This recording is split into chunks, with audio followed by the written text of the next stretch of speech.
passion for sport is the key to it, you know, and we've developed lots of brilliant courses and programs for young people to further their lives and make better life choices through sport, and that's exactly what the Shane Geoghegan Trust wants to do. It's fitting, you know, that somebody like Shane, who had all that passion, who was a great leader for his rugby club and had a horrific, you know, end to his life, that in the future what will keep it all alive is what he loved, and being passionate and helping young people through sport.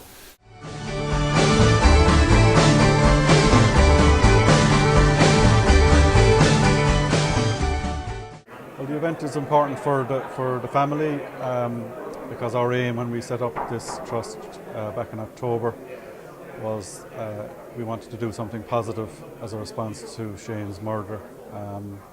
We wanted to do it through the medium of sport and education, and the aims of the trust are to do that. So the opportunity of Sunderland coming, Premiership football team coming to play their first Premiership match, our first match here in Thomond Park, it's extraordinary really, and it's a great boost for the trust, and hopefully will be a major fundraiser for us on the day.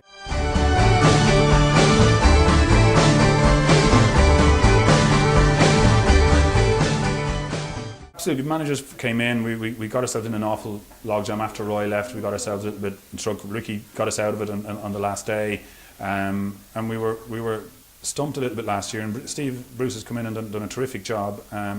We finished, I think, somewhere in the region of 14 or 15 points ahead of relegation this time, whereas last day, you know, we were biting our nails with 20 minutes to go of the last game. So on paper there's an improvement there. We know we've improved to a certain extent, but we're not satisfied with the level of improvement reached, and that's a good thing.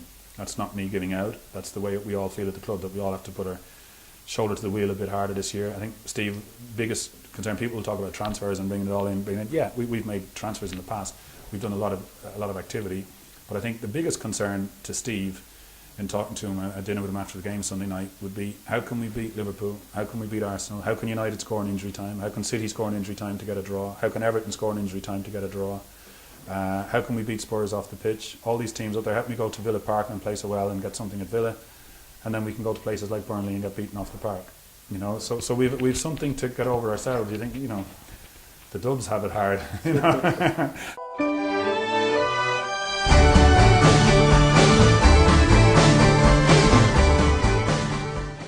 I have my mother, father, 3 sisters, my 3 brothers-in-law, my 21 nephews and nieces, and my grandnephew and grandniece all live in Tipperary. so that's pretty strong. I have lots of cousins in other parts as well, and we were brought up as a hurling family, and my father was a Tipperary supporter, so we travelled the length and breadth of the country watching hurling matches down here.